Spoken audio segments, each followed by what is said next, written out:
I'm Eric at Frog Valley Tropical Fruit Farm, and this is Florida Natural Farming. Today I'm going to do a video on real estate, Vero Beach, food forest, 10 acres for sale. Another one of these for sale by owner videos of this tropical fruit oasis in Vero Beach in a prime location. And the whole reason is we love these miniature zebus, and most of the area here has been planted out, and now we have opened up a large portion of it to our miniature zebus, and we have 3 producing cows. That's Pepsi, that's Luna, this is our bull Midnight, and then we have these 2 little heifers that we're keeping, Pepsi's little daughter over there, and Bubbles, her daughter. She looks just like her. Beautiful little heifers. And then we have a miniature, or a Pepsi's son from last year. He's going to be 2 in January. He's tiny. He's about 28 inches tall. I really don't think he's going to get much bigger than that. And our cow Carnation, who's due, the gray cow, due in October. So we put up this barn thinking we'd hold it, just 3 cows in a bowl. And we just fell in love with the miniature zebus, and so we really want to do the zebus full time. And a lot of you may ask, how could you sell the farm? I just don't feel like I'm possessed by this farm, and I don't think land is to be possessed by people, like totally controlled by people. And much like the animals, like the raccoons, those are where my heart is when I see their little faces looking at me through the plants. I think, oh, how could I leave here, my little friends? But I don't really get that from the trees, and I feel like we're just supposed to be caretakers of the earth, and it's not a permanent position. And I can recreate a garden elsewhere, and I thought we would keep this farm, and we are going to keep it until we don't. But we opened up all the back 5 acres, including the 2 acres that is planted in mangoes, to our cows. So now we can't sell any of those mangoes back there, probably more than 100 trees we cannot sell the fruit from if the cows are in with the mango trees within 4-month period of when we sell the fruit. So we could leave them in there and then take them out 4 months before the fruit ripens, and then we could sell the fruit. But if we leave the cows in there, there's rules against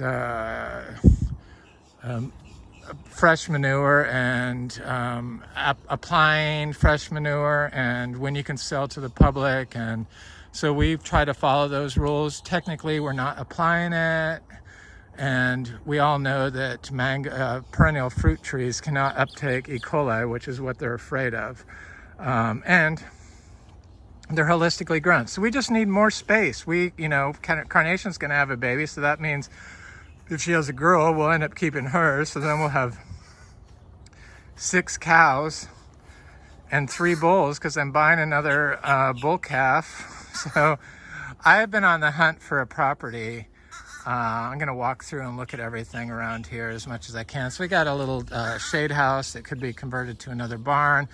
We have an older barn here that has this open area and then a closed area. We were going to tear that down. We just redid the roof, waterproof the roof. It's a metal roof, and because we got a stray cat that moved into there years ago, and we don't want to scare her off because she helps with the rodent population. She keeps other stray cats out of here, so we really love her. And but so it has that, but this property is very unique, and I spent a year whining for this property. This property was on the market for a year. It was just lawn. This was all lawn. This was never a citrus grove, though I'm sure they spray glyphosate every year, multiple times for years, as do most places in Florida that have acreage. If you see bare earth, chances are they've been using herbicide there near their fences, and that's just what they do. They just some people just refuse to believe the science or think the science is fake news or something like that. But anyway, so we have spent 8 years, 9 years almost, managing the soil for life. And this Kwai Muck video that I recently did is still going strong. It's just amazing, all the interest in Kwai Muck. So we grow about 300 species. I planted about 300 to 400 species of fruit trees here, and I thought that would add great value to this farm system, ranch, whatever you want to call it. We have about 270 grafted mango trees that are producing. I'm still eating mangoes every day. This was the worst mango year ever. But we still have mangoes on the trees, a lot of them, peach cobbler being one of them, one of my favorite mangoes. But this place had something that I really wanted, and it had like granddaddy oak trees, which you just can't find on properties. Very rarely. They'll say that like 20-inch wide oak trees are large trees, but these are like ancient old trees. And we used to be biodynamic certified, and this is where I do my compost. So this is all compost pile, and this tree is huge, and there's several of these large granddaddy oaks growing around this property. It's got this crinum lily growing around it. I have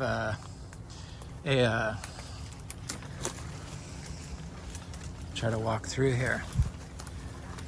I have a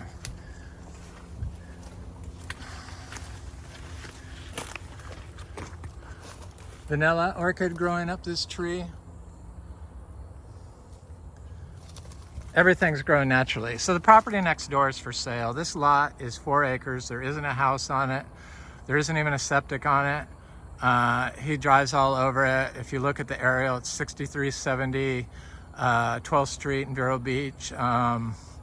He has this lot for sale for $895, and the 2 lots next to it for sale, less than 5 acres each. So I think it's total combined, it's 14 something, 8 or something like that acres. But if you look at the aerials, there's like no trees on the 10 acres parcel, and it was old citrus groves. And if you look at the aerials, it's all flooded, and that's what happens. And if it was old citrus, chances are there's like old citrus chemicals still there. And I'm very paranoid about chemicals, as anybody that watches my videos knows. So that 15 acres with no house on it, no septic on it, just a barn, one barn. It's a big barn, but it's unfinished. And it does not have a septic. It says in the real estate that it does. It's piped for septic. It's piped for electric, but it's unfinished. There is no septic there, and it's $1.8 million for that. So I've been looking at this property in the Ocala area for a while, and we almost bought a couple of properties, but there's one property that I really, really wanted. And it was just a little out of our price point unless we sold this. So I tried to get somebody to buy this for 2.5. Not really hard, but a little bit, so that maybe we could buy that. But I have this agent up there, and he said the market slowed down, and he wanted to know if there's anything that he tried to offer us a 40 to 60 acre. He thought we would raise emus. I said, no, they're zebus. They're cows. We need pasture. So it was all forested, which probably would have worked great for emus. But we have zebus, and so we needed a pasture, and it only had an acre of pasture. And he goes, well, is there anything? And I said, well, there is that one house that went off the market a long time ago, but we need a better price on it, and it's not listed right now. And we would be interested in that. That property speaks to me. It had a huge stable, concrete block, so I could have room for all the cows. It was more than 20 acres, and it was pasture, all set up, and it had a house and a guest house. And he goes, "What do you want it for, 500?" And I said, "Well, that would be ideal, but I really doubt we could get it for that, because they originally asked 1.350 for it." But I told him what we were willing to pay, and I didn't think anything of it. And he called back. He goes, "Guess where I'm at?" And he's like, "At the property." And he goes, "She's willing to sell it for your price. When can you come up?" This was yesterday afternoon. And I said, "Hold on," because I had somebody here. Nigel was here, food forest installer, commercially, or he does it as a business, and super nice guys, knowledgeable grower. And Nigel Baggerly, I can't think of the name of his company, but he's in Vero Beach or Sebastian. Anyway, so he was here. I said, "I can't talk. Can you talk to my partner?" So they went up there. They went up there last night, and they have an appointment this morning to meet with the owner and the real estate agent. And it looks like, as of right now, we're probably going to get it. And so, since we got that at a better deal, we talked about this. And if we could sell this to somebody that wants to possess it and manage it, hopefully they wouldn't come in here and mow everything and consult with people and say you need to remove the weeds. But if that's the path that this property is supposed to be on, so be it. I have no control over that. But this is set up. This farm is set up so that an idiot could take care of it. So if you have not an idiot, but somebody without any experience growing any of these trees doesn't need to know anything, because you don't have to do anything. All you have to do is trim the paths, mow the paths, trim the hedges on the side. This ginger, I just use a hedge trimmer, and I go down, and then I just mow the strips, and then I mow the walkways. And it's really nice. And you get fruit year round. And we sell the fruit. I tend to give all the fruit away to people that come by here when they come by here, but I do sell mail order fruit. I give a price that's usually kind of not as high as everyone else, but I always throw in extra fruit. That's not guaranteed, but I feel bad that I can't give everyone fruit away. But we have to show a profit, or, not a profit, but we have to show income coming in. And I spent all this time developing our brand, and it's really paid off. So it's beautiful. So here's the front of the property. This is the gate. This is 12th Street. These are all sugar apples along the driveway. Across the street, they're developing these 40 acres, divided into 5-acre parcels. $3 to $5 million houses are being built on it. So the house directly across, you could see the roof line over there. That's the newest house that was put in. That house sold, I think, 2 or 3 years ago for 2.7 on 4.7 acres or something like that. It's an expensive area. I had to have trees. That's why we bought this, and since planted all these different trees.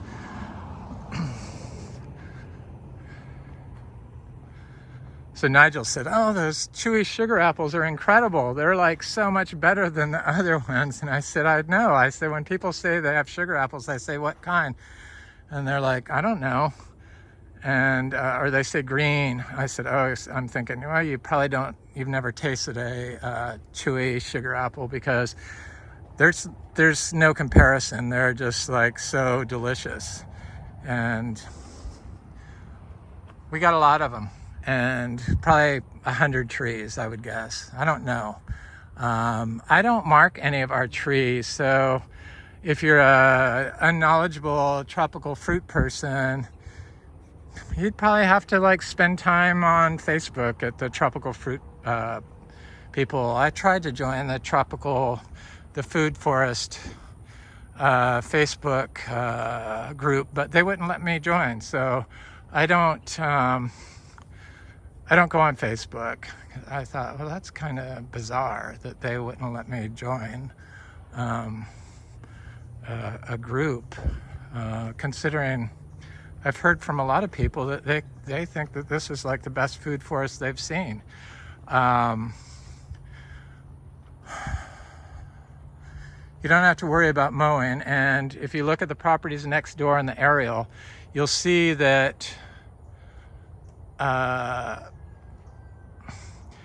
they have all kinds of standing water. If you look at all the photos, there's just like so much water over here, but we don't have standing water. We do not get standing water. We used to, but because of all this, and because we focus on soil health and the health of the biology in the soil, and just feed the soil, not feed the plants, we stopped all compaction.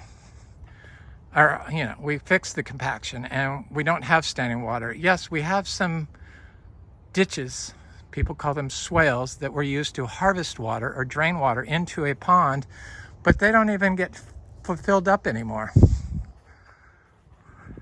They just get some water in it sometimes when it rains a lot, and if the groundwater table is high, then they're at that level, but they don't have water in them all the time. They drain off really quick, not into the pond, they just get absorbed into the system. So the house is 4 bedroom, 3 bath. It's got a little separate office here. It's been totally redone. We're gonna paint it and paint the interior, same colors. And we were gonna redo the bathroom, but we're not gonna, because there's one bathroom we didn't redo. It's in the laundry room here. But everything else was redone. You can go onto Zillow.com, 6380 12th Street, Vero Beach, 32966, and look at the pictures online on Zillow.com. And that's kind of how it looks. It's with encaustic geometric form tiles and wood floors, low VOC wood floors. It's got hurricane windows. We got a whole house generator. We got a new septic. We got a new heat pump for the pool so you can cool the pool. The pool's very nice. We were going to do a new deck also. That's why we were going to ask 2.5. Maybe we will if nobody wants to buy it. I get interest, but it seems that all the interest is people that can't afford it. And I understand, I couldn't afford this place, but it's got a very nice pool. We redid all that, all of it's new. New roof. Well, it's kind of 7 years now since we did it. So it's 7 years old. It's 7-year-old metal roof, 7-year-old septic, 7-year-old air conditioner, 7-year-old wiring, 7-year-old kitchen, 7-year-old bathrooms, 7-year-old floors. Seven. It's a 1962 house. It's kind of cool. It's very inexpensive because we get a low tax bracket because we're agricultural exempt. So we only pay taxes on a 1962 house. It's 2,500, 2,400 square feet, something like that. It's got that big sunroom, and it's just really nice here. I could see how somebody would have trouble leaving this spot, but I know that I am meant to put in more gardens, and I have put in lots of good gardens in the past in San Diego and all over the place, Sonoma County, and I never had any trouble selling them, but after I sold them, they would all basically die. So when I planned on setting this up, I wanted to create a system that didn't need any help, and that's what we got here. So you don't have to water anything. You don't have to prune anything, except for the paths along the edges with a hedge trimmer. Not a hedge trimmer, but a hedge trimmer. And that's what I use. And then propagate plants. So I've been moving this red hog plum around. It's called Frog Valley Farm because Vero Beach was the frog gigging capital of Florida before they put in drainage. And there's lots of frogs here. And there weren't always all these animals and frogs here. and different fruit trees. Everything was planted by me, and with the support of my partner of 39 years. And we moved around. That's why I'm able to just pick up again, because my partner was an aviator in the Marine Corps. Met them as a captain in the Marine Corps, A6 aviator. And they worked their way up to lieutenant colonel. And after 20 years, they retired and then got a job in aerospace and traveled a lot. So they were always gone, and we always had to move. So we moved around a lot because of the military and because of his job. It transfers and stuff from California to New York and stuff like that. And so I just feel like there's another garden in my lifetime that I need to install, and I feel like I need to really do a citrus farm to show Florida that citrus can be grown on a commercial level, and because citrus can grow in 9A up there, and I'll probably grow some mulberries, the ones that are cold tolerant, and other things, but I think I'm going to focus on citrus. Here we focused on Achatiro, Garcinias, and we have fruiting Garcinia trees and fruiting lychee trees and fruiting mangoes, of course, and all kinds of other trees. That santal tree is getting huge. White sapote, cashew, all kinds of different trees. It's just in a really amazing garden, and you just could tell it's healthy by walking through here. The air is like really nice, and it's got paths that go all the way to the back through the mangoes and around, and there's another pond back there. This is a big fruiting cashew tree. Of course, it's not cashew season right now, so it only fruits for about 2 months in early spring or late spring, early summer. It's one of our citrus. We do not have citrus greening. Somebody asked if the seeds, Darby asked if the seeds of the citrus spread greening. Citrus greening is systemic in Florida, so I imagine it's possible. I just don't know. I know that I have grown some citrus from plants that I know have greening from my friend Frank, some key limes, and my trees do not have greening, so the seeds. So I know it's possible to make a system that can overcome systemic diseases. But they have to be, the seeds have to be started right. Anybody that's watched my video knows I've gone over this so many times. There's a reason why we don't water. There's a reason why we don't protect plants during cold. And it's all for the health of the system. And then you might say, well, do I need to fertilize? I personally don't think that you would have to fertilize anymore, but I don't know for sure. So maybe 2 miniature zebus or something like that. You don't need a lot of space for them, but my partner is a zebu whisperer, and there's the trail to where the mangoes are in the back. There's a lot back here. Most of our oldest mango is only 6 years old, 7 years coming up. So they're not our oldest trees. Lychees are looking good.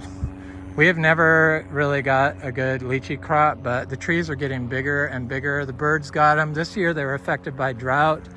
It seems to change every year, but they look really good. You can't even tell that drought affected them now. There's a citrus that's not looking very happy, but most of our mangoes are top tier. Like I said, we have peach cobbler now, and we have all the good ones, M4 and sweet tart, and we have lots of jackfruit. There's a jackfruit J31. I feel like this place is just on the cusp of becoming our 10th year is only a year away. I know that if somebody bought this and they were interested in doing a YouTube channel, it seems like all of the big time popular growers are people that bought or work for established farms. So like Alex at Tropical Acres. That was already planted there, and then he just added to it. Chris from Truly Tropical, that was already planted there, and then she just added to it. Places on Pine Island, the same way with YouTube channels. People purchase already established tropical fruit grows, and I think that's the best way to get ahead. Tropical fruit is multi-generational, and we don't have any kids to take on this journey, this path. And I really think that this place would do better with somebody that had kids and grandkids. I really do. I don't know if young people could afford this. I'm sure that they could pool their money together, and I know that you could rent this house out for $10,000 a month and live in a trailer on the property in the back, probably to cover your mortgage payment. But coming up with a down payment on $2 million. Vero Beach is very expensive. It's top 22 most expensive areas to live in Florida. So it's an expensive spot, and for a reason. It's nice here. It's got great natural beauty. That's why I focused on the place that we found in up by Ocala, a little north of Ocala, between Ocala and Gainesville. This is a fruiting. This tree produced a couple of years ago $2,400 worth of fruit, and it looks like it's getting ready to flower again. The male tree is flowering, so I know that it's probably going to flower again. It produces 2 crops a year. Hopefully our other Garcinia livingstonii, the African mangosteens, will produce fruit. There's a little cashew. I planted about probably 200 or more cashews. I do see that this year's cashews coming up now. And then I did a lot of cuttings throughout the farm of the hog plum. That's what this is. I know this is alive because this is how they look sometimes. They just don't grow any leaves. Let's see, it's got a little new bud starting on it right there.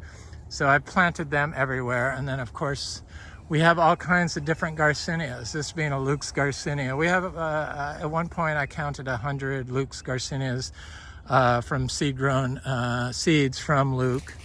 So this tree has a good provenance of a wide range of very expensive fruits. And somebody wanted to do a nursery, all they would have to do is provide parking behind the cow barn in a mowed area and buy wholesale at Zills and Pine Island Nursery. Pine Island will deliver the plants directly to you, and then you just have to double the price or triple the price is what most places do, or quadruple the price.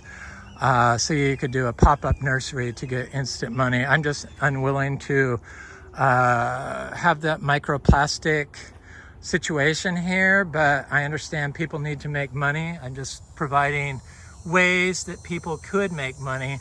And that's a little cacao. And this farm was set up to be a nursery on the principles of the best nurseries from Sonoma County. So like West Hills Nursery, considered one of the best nurseries in Sonoma County.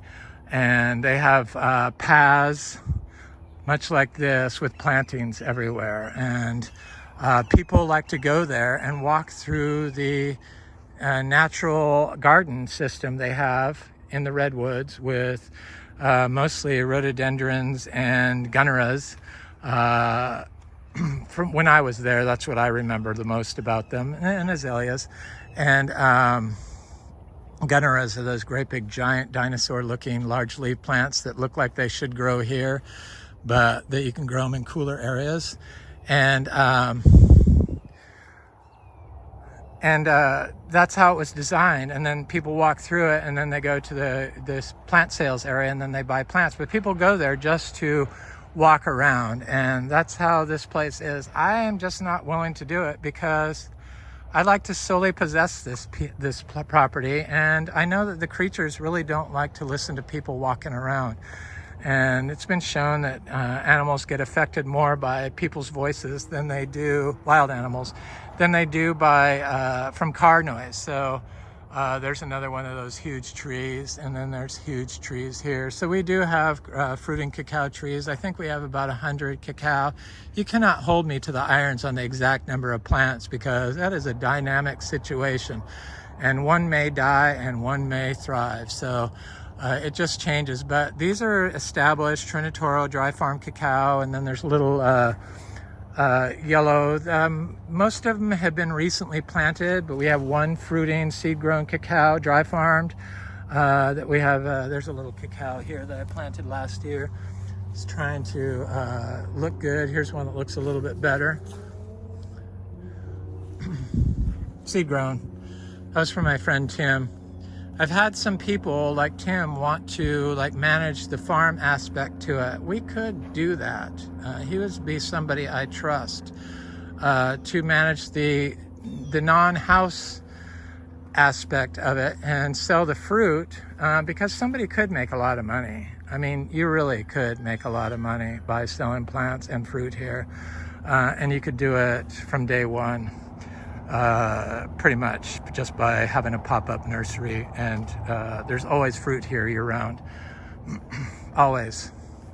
Wasn't always that way. Most of our trees we started from seed. There's another Garcinia livingstonii. This one hopefully finally produced fruit for the first time this year.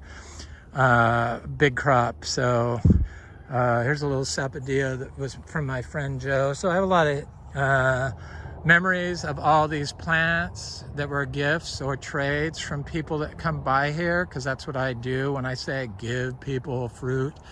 I expect plants in return, or a plant at least once. I can't just continuously give people plants that aren't willing to reciprocate. They just keep coming by here, and it's plants, fruit for plants. So it doesn't even have to be a spectacular plant, just an effort. That's all I expect.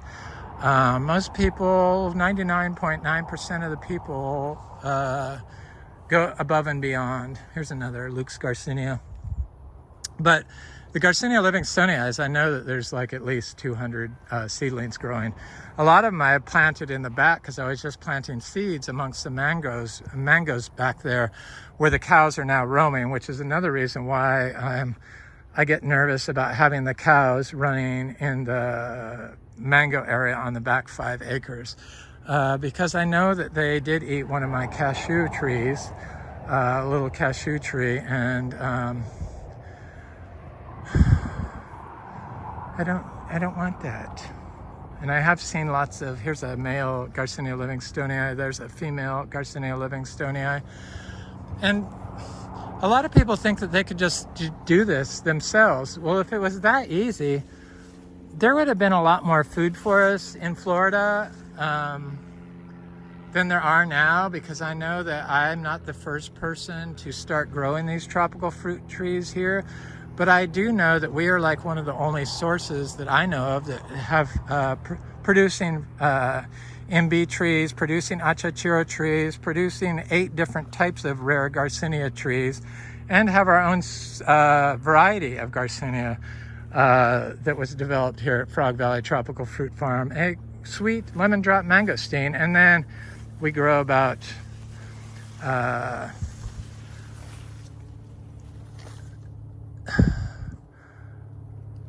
35 different varieties of Garcinias. Here's some here. I want to go see if this Garcinia madruno is blooming. This is an oil net. This was a gift from my friend Frank and his wife Annette. That would be my biggest regret of selling this. But here's a blue lily pilly. It got damaged by the drought, but it's coming back very strong. It's a syzygium variety. It's a gift from my friend Frank. This is a culinary ginger. It's an evergreen, like a officinalis, but it's bigger and juicier. There's a little cashew seedlings. There's an achachiro tree. I see a Brazilian charapau growing here. Right here. And right here's another type, madrono. I see we have a ripe madrono, Garcinia madrono, the bumpy lemon fruit. I know that I would, if we did sell this, that I would probably regret it and miss it, but I have a feeling that I would still be friends and probably in close contact with whoever buys it, just because they would want to know what plants were what when they fruit, and they might have questions about what to do. Not that I know everything, but I have spent my life focusing on not my life, but the last 10 years or so, focusing on what exactly is going on in Florida and why is it such an amazing spot to grow tropical fruit trees and other food crops, and why was it gaslit and said that it was impossible to grow here because our poor nutrients in the soil. It's because of management. Greening is caused by human management. This is a nice looking Garcinia madrono. Yes, so I've been popping these seeds of this in the ground all over the place, but you're not going to see the fruit or the trees for several years, but I do see some. This is that producing seashore mangosteen, the female. I called it dioecious. I called it monoecious. It's a dio in the last video. I make mistakes. I start getting hot and I say the wrong thing. There's so many frogs on these little trees, and that's a good thing because there's so many bugs here. You got to be able to cover up when you're here, and it's not like that all the time, but it definitely is like that in the summer. And just long sleeves and a hat and long pants. Highly recommended if you come by here for a visit. A lot of people will come by here in shorts and tank tops and sit and swat their legs the whole time, and their arms and their face. But if you cover up, you're pretty much okay. This is a Garcinia gardneriana. Little jackfruit seedling, a little cashew seedling. I plant trees very close together. We also have a lot of cassava everywhere, and so there's cash crops that can be like exploited. There's a big achachiro tree. There's a cacao growing over here. I just put plants everywhere. I always feel like I never have enough. I don't know why that is, but here's a little cacao. I'm pretty sure that's a Trinitoro cacao. Seed grown, they're all seed grown. I just feel like I never have enough. Plant more, I can't help myself. But even if you didn't plant anything more, there's so much here that it's just insane. Definitely there's a cash crop in all this ginger. Ginger will die back if you start pulling from it, but usually when you harvest ginger, you take the whole thing out. But you can leave it when it's very wet and it will come back. But it's all dry farmed and it takes a long time. All these gongal gingers came from one plant. Another plant that you could exploit are these bromeliads. They're kind of expensive. There's hundreds of them here, several good varieties. Mostly they're these giant ones. I can't even think of the name of them. My head's getting hot. So all that cassava. We grow 4 different types of cassava. And then I have because it's an achachiro farm. I have achachiros tucked in everywhere. I know there's one here. I'm trying to see it, and I don't see it, but I know it's here.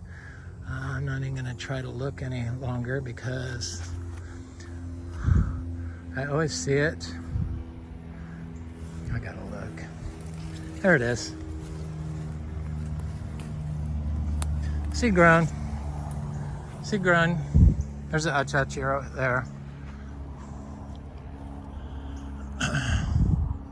Lemongrass is everywhere. There's a lot of plants that could be exploited and sold here quickly, that you could embellish the wholesale plants that are purchased from Zills or Pine Island if you wanted to do a nursery. Plus the bananas, there's more than 450 ice cream banana divides I did.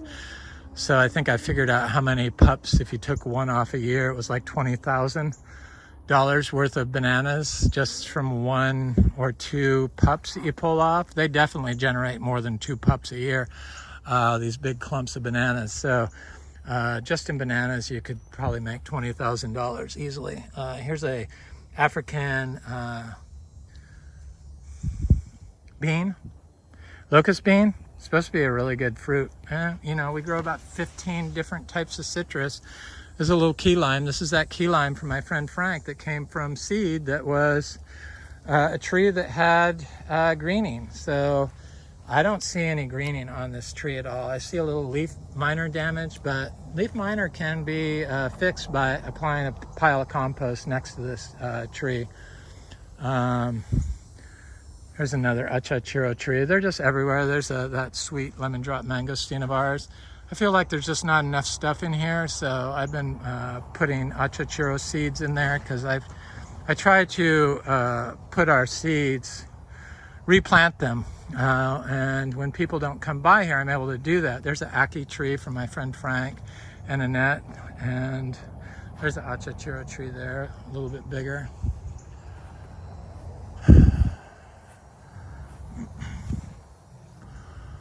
Lots of racks of bananas, but none of them are. Here's a big achachiro tree. There's rose apples. There's another citrus. There's wampy.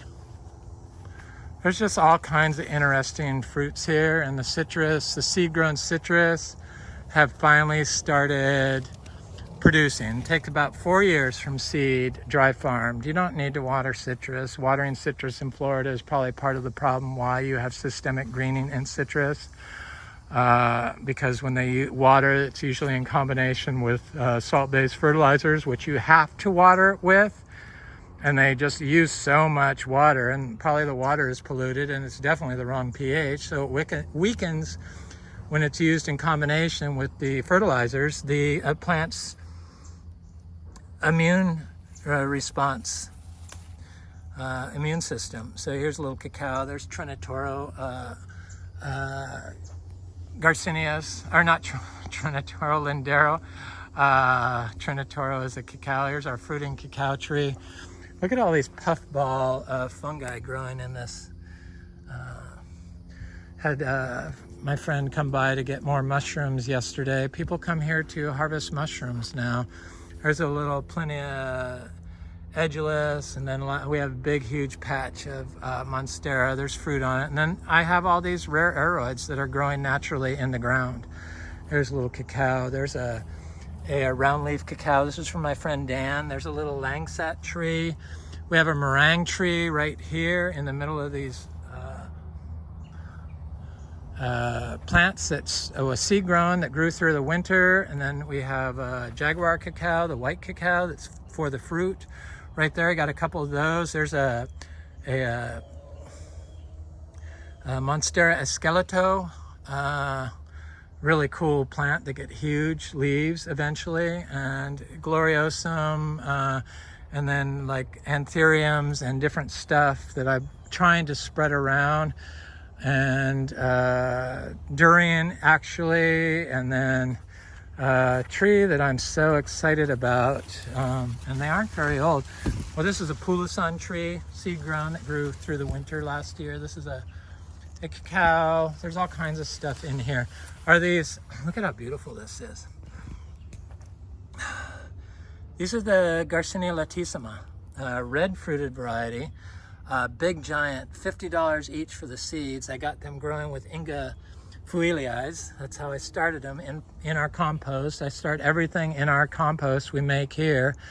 It's just, I've gone over this so many times. It's just piles of compost that I let sit. There's a Garcinia una, there's Garcinia lindero. That's a really nice fruit, but I forget what it is. There's another durian. There's just all kinds of stuff, little citrus. There's another cacao. There's a coffee tree. Growing right next to the coffee tree is a little cacao. You just have to kind of wait and see. And there's a lemon drop mangosteen. They always have fruit on them nonstop. Here's some more. Here's a little cacao off our pods from this year. Growing with our star apple fruit, the Alva star apple, a gift from my good friend Frank and Annette. And this is I think this is acuminata, but I'm unsure exactly what Garcinia that is. These are those really expensive Garcinias that Bellamy was selling. $60 and $50 and $40 for the seeds. They all came up. I like Bellamy trees, seeds. And I see this creature is trying to get this little plant again. Keeps doing this. I don't know why it loves digging that plant up, but it does. That's why I put these things around here. A little seedling coming up here of something I put in there. I forget what it was, but it was something good. I wish they would leave that plant alone, whatever it is. This is a Tolicia florescii, the colac. It's a giant longan. So it's a baseball-sized longan fruit, seed grown. I spent years and years and years sourcing all these different seeds. It's not something that probably can be recreated, but I know that we spent more than $800,000 in seeds and fruit trees.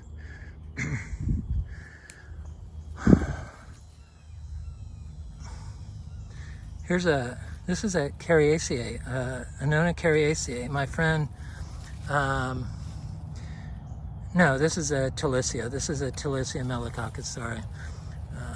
The creatures keep getting my jackfruit from my friend. Oh, they just get in there and wreck them.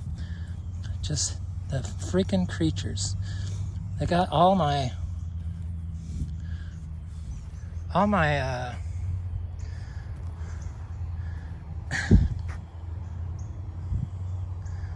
jackfruit seeds. There's a Tolicia. Not a large fruited like the colac. There's a Cariaceae, Annona Cariaceae. My friend Jackson turned me on to this Annona, and we got two different varieties. It looks like it's ready to be planted. It looks very healthy. I try to start everything in terracotta pots. I'm very paranoid about plastic. These are my elamas from my friend Frank. He still uses plastic. I'm trying to turn him away from plastic pots, but he grows so many trees that obviously all the trees that he's given me, different stuff. These are pink elamas.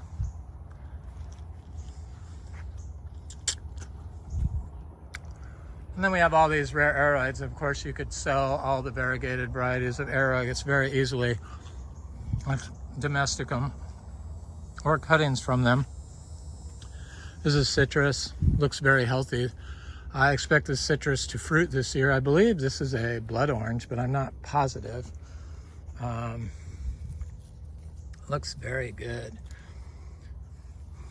Smells good too. I love citrus. I'm kind of excited to see what I can do with the citrus. I'm pretty sure it's going to be a journey, an exciting journey. I like citrus, so I have no regrets. And like I said, I'm sure if somebody buys this for $2 million, which is a good deal, there's an achachiro tree, they will stay in contact with me. Hopefully not to complain. Young people want something like this, but they don't have the money and don't really know how to go about getting the financing. I understand. I wouldn't have $2 million when I was young to spend on a house, and even today I probably wouldn't do it. I wouldn't do it. If I had to have a tropical fruit farm and I wanted to be in the tropical fruit farm business, I would find a way, but I didn't know about tropical fruit back then. This is a torch ginger, a pink from our plant. It's a divide. It's doing great, did great during the drought, but the parent plant I divided and it killed the plant when a drought came along. I didn't understand enough about ginger to know that you can disrupt the soil system in ginger and kill the plant. Here's our star apples. Like I said, we grow 5 different types of star apples. So this is Oscar's Giant, seed grown, Oscar Giant Purple.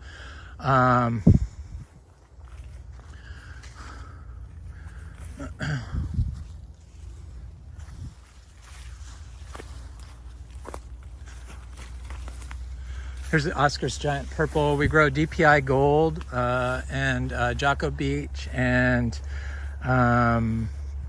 Juicy Pearl, which is what this is. And Juicy Pearl, DPI Gold, and Oscar's Giant Purple and Alva are considered the best varieties of star apples. Alva and DPI Gold probably being the best. And then Juicy Pearl. But I saw a big achachiro fruit on this tree yesterday and I couldn't reach it. I'm shocked that this achachiro still has quite a bit of fruit on it, but it was a big fruit and now I don't see it, and I'm wondering what happened to it. I just don't see it is what's going on. But I do see a tiny fruit over here. I know I looked in here, right here, and I saw it.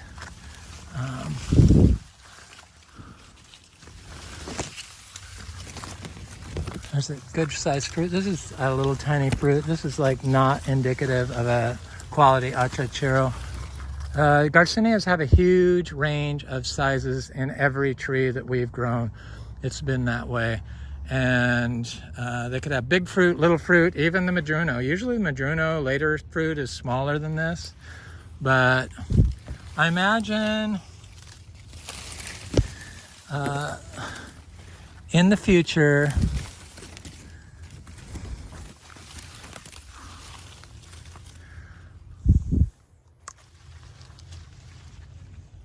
the fruit will be more consistent as the trees age.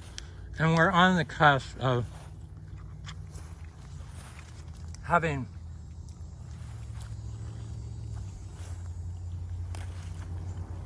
multiple achacha trees start fruiting, probably, if not 2025 and 2026. It's a slow game with tropical fruit. If you're doing tropical fruit to get rich, there's an philodendron Jose Bueno. That was a top cutting. These little mushrooms. Here's the DPI Gold star apple. It took so long to get going. It just took forever. Excuse me. It took forever and ever and ever. So we got little citrus in here. This is a cutting I did of a blood orange tree that I started in pure zebu manure. And this is a seed I found in one of those organic cuties. So those organic clementines they sell called cuties that are supposed to be seedless. This is one of those trees. I can't wait to see, well, if I'm not here, I'm not going to see, but I'm sure somebody will. This is Cedar Bay cherry. It had flowers on it, but I guess it dropped the fruit. This has produced fruit, this little tree. And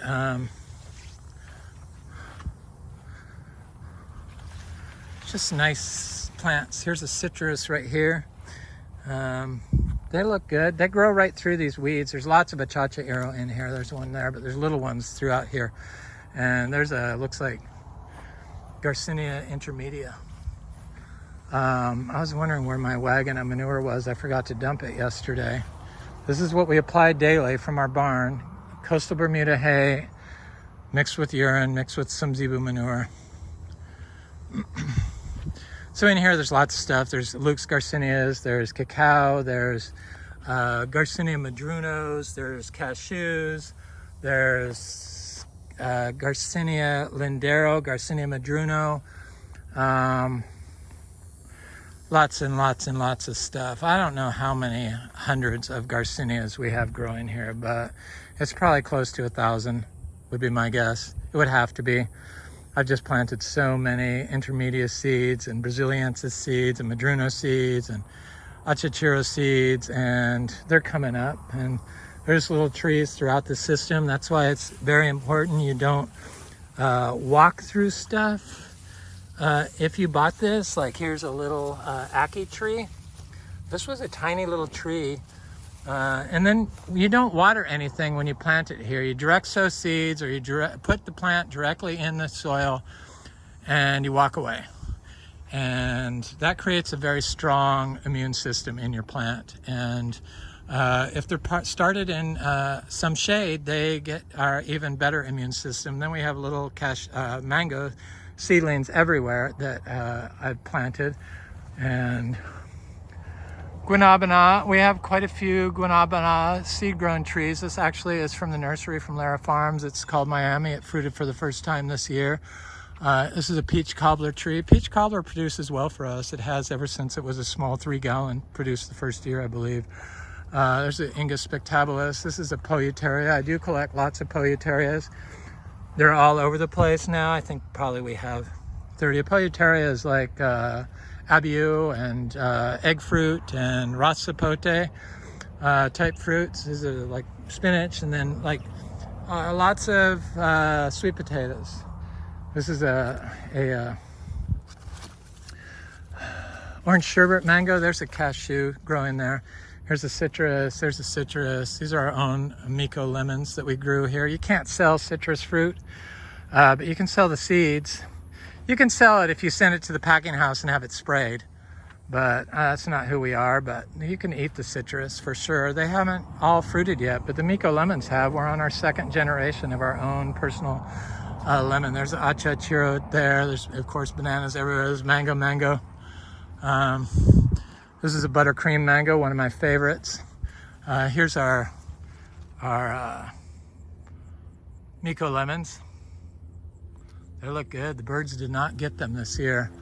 All of them. They got some of them, I see. I see little scratch marks on theirs from their beak, but a lot of them they didn't get. And that gave this tree compost for the first time, and it doesn't have greening for the first time. I got a little bit now, but it didn't earlier. It's a very healthy tree. We don't have greening issues here. There's a big achachiro tree. I'm sure that's probably going to be the next achachiro tree to fruit. They grow in full sun. Don't listen to what people say. They grow just fine in full sun. Yeah, they might look haggard at times during full sun. Then not only do they grow in full sun, but they grow in full sun without being watered, and they produce fruit. There's a mango. We did get mango dieback. These are black sapotes. We have a lot of black sapote trees. Black sapotes are a premium sweet fruit that tastes just like chocolate pudding, but you have to let the fruit get soft on the tree. I was wondering if this was going to produce fruit, and it started reflowering again, thankfully. There's another Miko lemon that got attacked by the birds. Jackfruit. We have a lot of jackfruit trees. Not a lot, but I would like more. There's cashews and cassava and mangoes and atemoyas and sugar apples growing through here, and bananas, of course, and turmeric and ginger. But along here, I know there's a patamba along here, but I don't see it. You know, the Eugenia patamba and not the Talicia patamba. Here it is. I'm not a big fan of this fruit, but it's a fruit tree. What I like may not be what other people like. I tend to focus on dessert fruits. I love Atemoyas. Here's one of our Atemoya seedlings. It looks great. This is a Priestley Atemoya. This is a guava tree. This is called Ruby Supreme. We've got more guavas than this, but I think the drought did kill some of our little seedlings, but I do see a lot of them still alive. This tree was pretty much unaffected by the drought. It did drop a lot of leaves. They can drop their fruit during drought, but it's snapped back. It's stronger than ever. Here is a achachiro tree that's on the cusp of being ready to fruit. So if not this year, definitely, or not in 25, definitely 2026, I would bet money that would produce fruit. Our 10th year, which is about right. 10 years to fruit. It was planted 10 years ago. Yeah, in more tropical location, further south, you can get them to fruit in 6 years, but we are a lot further north. A lot of these trees weren't even supposed to be able to be grown here. Cacao being one of them, for sure. Durian being one of them. Mangostana being one of them, but I don't think Mangostana has ever been grown correctly here, or experimented on being grown correctly, being grown naturally for Florida. Natural farming is the way Florida food crops should be grown, fruit tree crops especially.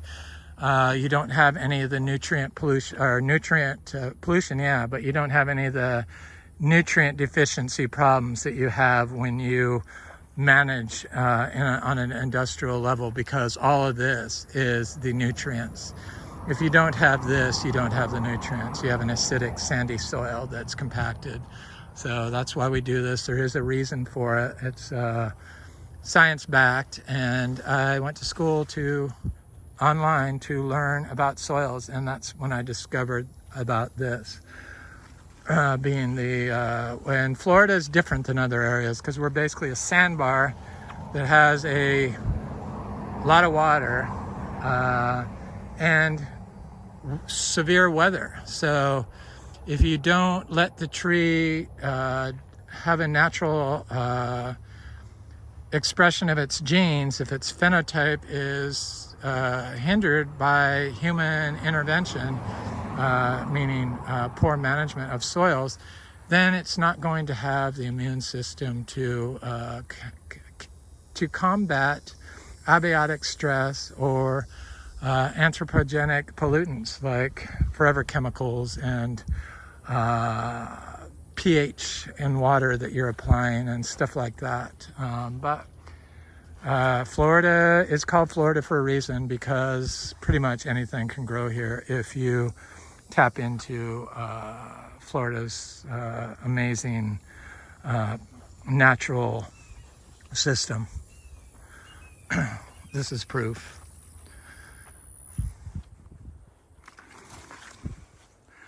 Sapodilla tree. The creatures always get all of our sapodillas. This is a orange crush jackfruit. Had fruit on it, but the drought, it dropped all its fruit. I imagine it's going to fruit. This year it was the first time it set fruit, so a lot of times these trees, when they set fruit for the first time, drop their fruit, and then the next year they have it. Anyway, that's our real estate. This farm is for sale. It's $2 million. That's kind of firm. It was 2.5. I went over it all the way. If you want to go on Zillow.com, 6380 12th Street, you could look at the interior of the house and see what it's like. It's very nice. The property next door, 4.74 acres with no house on it, is for sale for $895. So $2.2 million. I probably wouldn't even have had to put fruit trees in to sell this, because you could build 2 houses on it if you tore down this house, and you could put a new house up and a guest house for both lots, or you could divide this into 2 lots. Anyway, God forbid that should happen. Have an excellent day. Thanks for watching. Please reach out to me if you're interested or want to come by here. We're not selling today, but eventually we are going to sell and move everything up to hopefully the new place up by Ocala to do a miniature zebu and citrus farm, naturally farmed. Have an excellent day. Please like, share, and subscribe, and leave a nice comment. My information's on the About section on my YouTube channel. Thanks for watching.